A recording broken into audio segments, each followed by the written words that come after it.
సుమన్ టీవీలో మీ business promotions కోసం ఈ కింది నెంబర్ను సంప్రదించగలరు.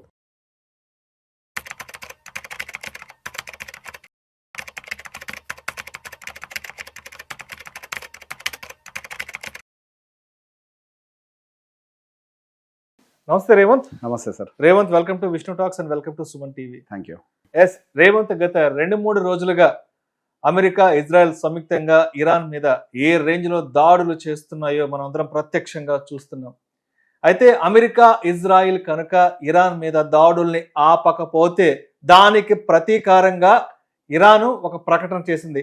హార్మోజ్ జల మార్గాన్ని, హార్మోజ్ జల సంధిని మేము ఆపేస్తాము. సో తద్వారా ఆపడం ద్వారా ప్రపంచంలో ఏదైతే ఉందో ప్రపంచ దేశాలకు ఎగుమతి అయ్యే చమురు రవాణా ఆగిపోతున్నట్టు కూడా ఇరాన్ వార్నింగ్ ఇస్తుంది.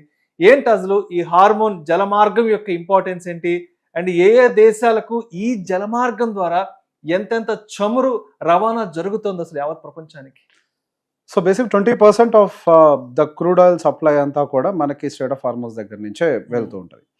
ఇప్పుడు పర్టికులర్గా చైనా అండ్ ఇండియా ఇవన్నీ కూడా డెఫినెట్గా ఎక్కువగా ఇంపాక్ట్ అయ్యే అవకాశాలు ఉంటాయి. రీసెంట్గా మనకి రష్యా తోటి క్రూడ్ ఆయిల్ డీల్ క్యాన్సిల్ చేసుకోమని, లేదా పూర్తిగా ఆపేయమను ఏదైతే మనకు అది నేపథ్యం జరుగుతుందో అది కొంత మనకి ఇంపాక్ట్ చేసే అవకాశం ఉంది. బికాస్ మనకి దాదాపు 40% of the crude oil imports అన్ని కూడా మనకి ఆ ప్యాసేజ్ నుంచే రావాలి. సో బేసిక్ ఇప్పుడు రీసెంట్గా ఏం జరుగుతుంది, క్రూడ్ ఆయిల్ సప్లై ఆగిపోతుంది, ఇంకా మన దగ్గర అసలు క్రూడ్ ఆయిల్ అనేది ఉండదు, పెట్రోల్ డీజిల్ దొరకవు అని చెప్పేసరికి అందరు పొలమని చెప్పేసి పెట్రోల్ బంకుల చుట్టూతో బారులు తెరుతారు. అవును, చూస్తున్నాం నిన్నటి నుంచి కొన్ని వీడియోస్. చాలా మంది పెట్రోల్ బంకుల చుట్టూ క్యాన్లు, బకెట్లు పట్టుకొని తిరుగుతున్నారు. అవును. సో బేసిక్ దీని అతంటారు. ఫస్ట్ మనం కొన్ని లెక్కలను అర్థం చేసుకునే ప్రయత్నం చేద్దాం. ఇప్పుడు మేజర్గా అసలు క్రూడ్ ఆయిల్ సప్లై ఆగిపోతే చైనాకి పెద్ద దెబ్బ. Because Iran related crude oil is under sanctions. ఎవరు కొనరు. 85% of the Iran crude oil కొనేది ఓన్లీ చైనా ఎక్కువగా కొంటూ ఉంటుంది. సో వాళ్ళకి కొంత ఇంపాక్ట్ అయ్యే అవకాశం, చైనా, దక్షిణ కొరియా, జపాన్ వాళ్ళు కొద్దిగా కొంటూ ఉంటారు. సో బేసిక్ గా మనకి పెద్ద స్థాయిలో ఇంపాక్ట్ ఉంటుంది అని అంటే ఫస్ట్ అసలు మన ఇండియాకి సంబంధించిన క్రూడ్ ఆయిల్ క్యాలిక్యులేషన్స్ మనం అర్థం చేసుకోవాలి. పర్ డే ఇండియాకి రిక్వైర్మెంట్ ఉన్నటువంటి crude oil 5 million barrels per day. 5 million barrels per day భారతదేశానికి. That includes petroleum product exports. అందులో మనకి దాదాపుగా 1.3 million barrels per day export చేస్తాం. మనం క్రూడ్ ఆయిల్ ఇంపోర్ట్ చేసుకుంటున్నాం. క్రూడ్ ఆయిల్ ఇంపోర్ట్ చేసుకునేది కేవలం మన భారతదేశంలో కన్స్యూమ్ చేయడానికి మాత్రమే కాదు. మన దగ్గర ఆయిల్ రిఫైనరీస్ ఉన్నాయి. మనం క్రూడ్ ఆయిల్ ఇంపోర్ట్ చేసి ఇక్కడ ఆయిల్ని రిఫైన్ చేసి పెట్రోల్, డీజిల్, ఏవియేషన్ పెట్రోల్ వీటన్నిటిని కూడా మనం ఎక్స్పోర్ట్ చేస్తాం మళ్ళీ. సో దాదాపుగా దాని యొక్క వాల్యూమే 1.3 million barrels per day. ఇప్పుడు ఒక కేసుని ఎగ్జాంపుల్గా తీసుకుందాం. కన్సిడర్ ప్రపంచం అంతా క్రూడ్ ఆయిల్ బంద్ అయిపోయింది. అసలు మనకి అమెరికా నుంచి క్రూడ్ ఆయిల్ రావట్లేదు, మనకి రష్యా నుంచి క్రూడ్ ఆయిల్ రావట్లేదు, అసలు మనకి ఇంకా అసలు క్రూడ్ ఆయిల్ సప్లై లేదు అని అనుకుందాం. ఇది ప్రాక్టికల్గా ఇప్పుడైతే పాసిబుల్ కాదు. అమెరికా మనకి సప్లై చేస్తుంది, కొద్దిగా రష్యా దగ్గర నుంచి మనం తీసుకోవచ్చు. బట్ బేస్ కేసు ఏదైతే మనం కంగారు పడుతున్నాం ఏదో జరిగిపోతుంది అని, ఇప్పుడు గవర్నమెంట్స్ దీనికి ఎట్లా ప్రిపేర్డ్గా ఉంటాయనేది అసలు లెక్కల్లో మనం అర్థం చేసుకునే ప్రయత్నం చేద్దాం. గవర్నమెంట్ దగ్గర కానీ ఆయిల్ రిఫైనరీస్ దగ్గర కానీ దాదాపుగా మనకి 74 days సరిపడా క్రూడ్ ఆయిల్ సప్లై ఎప్పుడు రెడీగా ఉంటుంది. Almost 74 days. Okay. So basic ఇక్కడ ఏమవుతుంది, గవర్నమెంట్ నెక్స్ట్ ఏం చేస్తుంది, ఎక్స్పోర్ట్స్ మీద కొంత శాంక్షన్ విధిస్తుంది. పెట్రోల్ రిలేటెడ్ ప్రోడక్ట్స్ని ఇప్పుడు ఎక్స్పోర్ట్ చేయొద్దు, బికాస్ డొమెస్టిక్ నీడ్స్నే మనం ఫుల్ఫిల్ చేసే అవకాశాలు లేవు కాబట్టి let us use the same petroleum products with in the India. So basic ఇప్పుడు మనం 1.3 million barrels ఏవైతే ఎక్స్పోర్ట్ చేస్తున్నామో పర్ డే, దాన్ని ఎక్స్పోర్ట్స్ ఆపేసి ఇండియాలోనే కన్సూమ్ చేయడానికి వాడచ్చు. దీనివల్ల ఏమవుతుంది, మన రిజర్వ్స్ పెరుగుతాయి, పెట్రోలియం పెరుగుతాయి, ఆయిల్ రిజర్వ్ పెరుగుతుంది.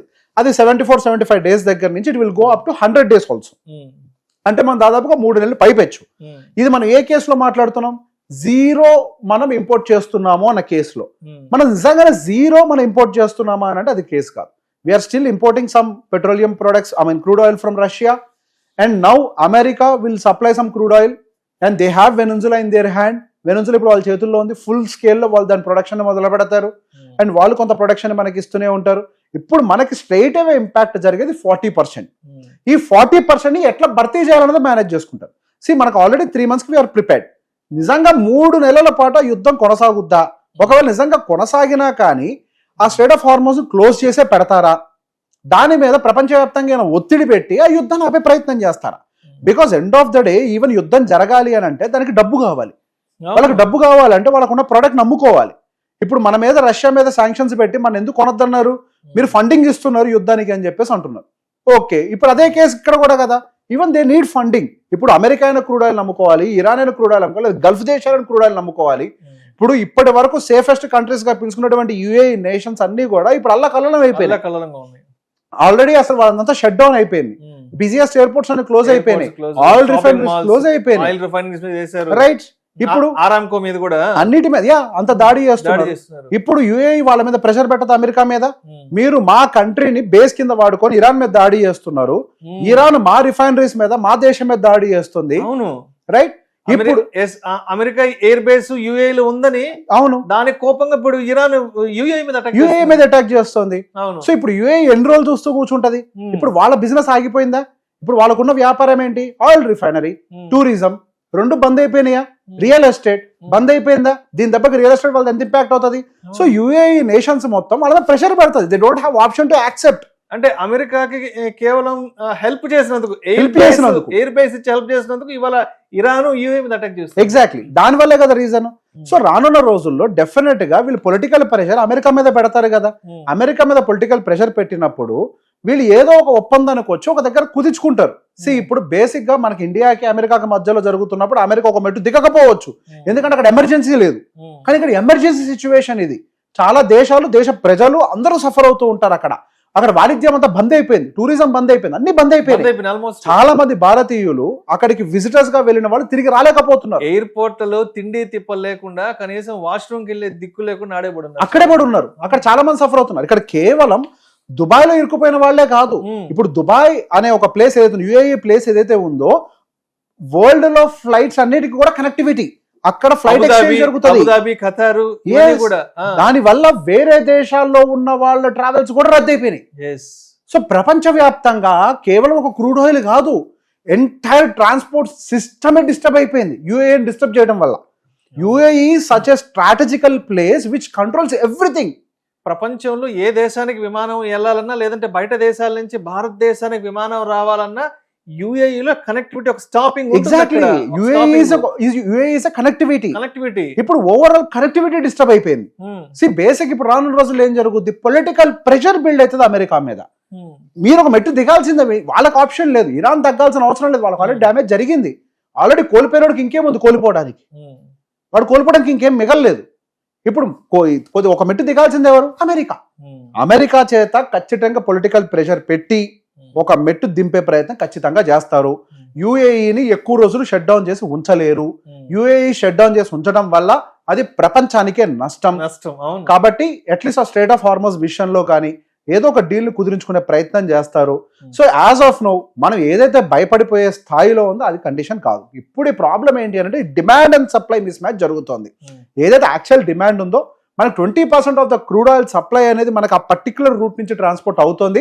సో ప్రపంచంలో 20% డిమాండ్ అనేది ఇబ్బంది పడుతుంది. కాబట్టి మనం ఈ విషయాలను చూస్తున్నాం. రేవంత్, ఇంకొక విషయం స్పష్టంగా చెప్పండి. ఇప్పుడు హార్ముజ్ జల మార్గాన్ని మేము మూసేస్తామంటూ ఇరాన్ అయితే గట్టిగా చెప్తుంది.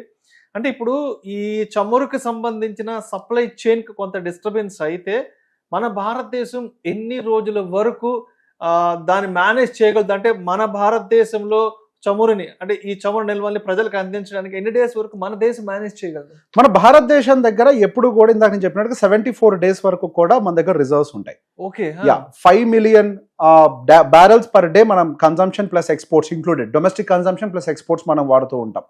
వి import crude oil, we refine it and we export the final product to the nations. Even Ukraine కూడా మనమే సప్లై చేస్తూ ఉంటాం. కొంత భాగం ఆఫ్రికా ఇట్లాంటి దేశాలన్నిటికీ కూడా మనం సప్లై చేస్తూ ఉంటాం. సో ఎక్స్పోర్ట్స్ ని కూడా మైనస్ చేసేస్తే, అంటే ఎక్స్పోర్ట్స్ ఆల్రెడీ ఇండియాలో డొమెస్టిక్ నీడ్స్ ఎక్కువగా ఉన్నప్పుడు ఎక్స్పోర్ట్స్ ని తగ్గించేసి డొమెస్టిక్ గానే వాడతారు వాటిని. సో ఎక్స్పోర్ట్స్ ని ఆపేసి మళ్ళీ డొమెస్టిక్ గా పెట్టుకుంటే 100 days వరకు మన దగ్గర కావాల్సినటువంటి క్రూడ్ ఆయిల్ సప్లై రెడీగా ఉంది. Okay, up to 100 days. ఏది ఇప్పటికిప్పుడు 100% మనం క్లోజ్ చేసిన సప్లై చైన్ కి డిస్టర్బెన్స్ అయితే కంప్లీట్ సప్లై చైన్, ఇప్పుడు మన 40% సప్లై చైన్ ఒకటే డిస్టర్బ్ అయింది మనకి. 100% సప్లై చైన్ ఆగిపోయినా వీఆర్ ప్రిపేర్డ్ ఫర్ 100 days. 100%. ఏది ఈ గ్యాప్ లో ఇండియా సైలెంట్ గా ఉండదు కదా. వాట్ ఎవర్ మనకు అక్కడ షార్టేజ్ వచ్చిందో, 40% షార్టేజ్ వచ్చిందని మాట్లాడుతున్నాం. 40% షార్టేజ్, 20% రష్యా దగ్గర నుంచి, 20% అమెరికా దగ్గర నుంచి వీ కెన్ టేక్. సో ఇక్కడ ఇండియా తోటి అగ్రిమెంట్ ఏమైనా ఉన్నప్పటికీ కూడా even India can also pressurise because there is a shortage, they don't have option. So they can take some crude oil from Russia, కొంత క్రూడ్ ఆయిల్ అమెరికా దగ్గర నుంచి తీసుకుంటారు. అమెరికా కూడా వెనుజులా దగ్గర నుంచి లైక్ క్రూడ్ ఆయిల్ ప్రొడక్షన్ ని speed up చేస్తుంది because there is a huge demand. So basic ఏమవుతుంది, ఈ నేపథ్యంలో అగ్రిమెంట్లన్నీ ఫాస్ట్ గా బ్యాక్ నుంచి జరిగిపోతూ ఉంటాయి. మనకు ముందు కనిపించేది అక్కడ బాంబులు, రాకెట్లు ఇవే కనపడుతూ ఉంటాయి, కానీ బ్యాక్ ఎండ్ లో జరిగేదంతా బిజినెస్ డీల్లే. అమెరికా సైలెంట్ గా వెనకాల నుంచి బిజినెస్ డీల్ కంప్లీట్ చేస్తూనే ఉంటది, క్రూడ్ ఆయిల్ సప్లైలకు సంబంధించిన అగ్రిమెంట్లు చేస్తూనే ఉంటది. వెనుజులా ఉండేటువంటి కంపెనీస్ ఉంటాయి, రిఫైనరీ కంపెనీస్, వాటి అన్నింటిలో అగ్రిమెంట్లు జరుగుతూనే ఉంటాయి ప్రపంచ దేశాలతోటి. ఇది మన కంటికి కనిపించదు, ఇది over the period of times లోగా న్యూస్ లో బయటకు వస్తుంది వెనుజులా పెరిగింది ఎక్స్పోర్ట్స్ లో అని. రైట్. అయితే ఇప్పుడు ఈ చమురుకి సంబంధించి, ఈ పెట్రోల్కి సంబంధించి రకరకాల ఊహాగానాలు, ఈ స్పెక్యులేషన్ మధ్యలో ఏం చేస్తారంటే జనాలంతా ఈ పెద్ద పెద్ద డ్రమ్ములు, క్యాన్లు పట్టుకొని పెట్రోల్ బంకులకు పరిగెడుతూ, అంటే వాళ్ళే కొంత ఇక్కడ పెట్రోల్కి సంబంధించిన ఆ కొరతని సృష్టించేలా ఉన్నారు. సో దీని మీద మీ కామెంట్ ఏంటి? దాన్ని ఆర్టిఫిషియల్ స్కేర్సిటీ అని అంటారండి. కృత్రిమ డిమాండ్ క్రియేట్ చేస్తారు, మనోళ్ళే క్రియేట్ చేస్తారు. ఇప్పుడు ఒక మాట అండి, కోవిడ్ జరిగినప్పుడు ఆ కిరాణా కొట్ల మీద వాటిల మీద దాడులు చేశారు. లిటరల్ గా దాడి అనాలి, దాన్ని షాపింగ్ అనకూడదు. ఏదో మొత్తం ఒక రోజుల్లో కొనుక్కొని తినేసేయాలి, అవసరం ఉందా లేదా సంబంధం వేసి పడేసారు అన్ని. కృత్రిమంగా డిమాండ్ క్రియేట్ చేయడం వల్ల మీ ప్రాబ్లమ్స్ ఏం సాల్వ్ కావు. బేసిక్ గా every country will have that plan of action. India is not a weaker country, India చాలా strong country. And good thing with India ఏంటి అంటే, India is a diplomatic country. ఏ దేశం దగ్గర నుంచి అయినా ఏదైనా తెచ్చుకోగలదు. ఆ నైపుణ్యం, అది ఆ లౌక్యం మన దేశం దగ్గర ఉంది. ఇండియా తోటి శత్రుత్వం పెద్దగా ఏ దేశాలకి లేవు. అవసరమైతే మనం చైనా దగ్గర నుంచి కూడా ఫైనల్ రిఫైన్డ్ ప్రోడక్ట్ ని మనం ఇంపోర్ట్ చేసుకోగలుగుతాం. ఇప్పుడు మనకు ఆ వే కూడా ఓపెన్ అవుతుంది. We're good with China now. So China చాలా ఇంపోర్ట్ చేసుకుంటుంది కదా రష్యా దగ్గర నుంచి, రకరకాల దేశాల నుంచి. సరే వాళ్ళకే ఇప్పుడు ఇంపోర్ట్స్ ఆగిపోయినాయి, but we have America now. America will export lots of crude oil. But yes, దాని వల్ల ఏమవుతుందంటే కొద్ది క్రూడ్ ఆయిల్ ప్రైస్ పెరుగుతుంది మనకి. ఈ demand and supply chain disruption వల్ల కొద్దిగా పెరుగుతుంది. సో దాన్ని ఒక టెంపరీ ఇష్యూగా చూడాలి. మనం అన్నెసరిగా డిమాండ్ మనం క్రియేట్ చేసి ఇండియాలో విత్ ఇన్ ఇండియా ఎందుకు ప్రైస్ పెంచాలి? మన చేత్తో మనం పాడు చేస్తాం. Majority of the times problems మనమే క్రియేట్ చేస్తాం. సో అందుకే ఎప్పుడు గవర్నమెంట్ చెప్తుంది, అంత కంగారు పడాల్సిన అవసరం లేదు, వీఆర్ ఆల్రెడీ ప్రిపేర్డ్. మనం జీరో కేస్, ఇది జీరో ఇంపోర్ట్, ఒక్క చుక్క కూడా భారతదేశంలోకి ఇంపోర్ట్ రాకపోయినా 100 రోజులు బతికేస్తాం. కానీ మనకు ఆ కండిషన్ లేదు కదా. Still we have 60% active imports. And for that 40% government will find its way. ఏమవుతుంది, ఒక 20% అమెరికా దగ్గర తీసుకున్న ఎక్స్పోర్ట్స్ ఆపేసిన వీ కెన్ సర్వైవ్. మనం ఎక్స్పోర్ట్స్ ఆపేస్తే చాలు కదా. Right now what we're doing 20 to 25% we're exporting. ఆ 20 to 25% ఎక్స్పోర్ట్స్ ఆపేస్తే సరిపోతుంది కదా for the time being. Exports ఆపేసి 20% డిమాండ్ ఏదైతే మనకు ఉందో సరిపోతుంది అంతే. There is a solution. ఇక్కడ భయపడేదంతా ఏం లేదు, ఖర్చు పెరుగుద్ది అంతే, అదొకటే. మొత్తానికి ఇప్పుడు అక్కడ హార్మోజ్ జలమార్గాన్ని మూసేసినా కూడా చమురు నిల్వలకి ఇండియాకైతే లేదు ప్రాబ్లం, మనకైతే ఎలాంటి ఇబ్బంది లేదు, మనకైతే మునిగిపోయేది ఏమీ లేదు, ఇండియాకైతే లేదు. Right. Thank you so much Revanth. Most welcome అండి.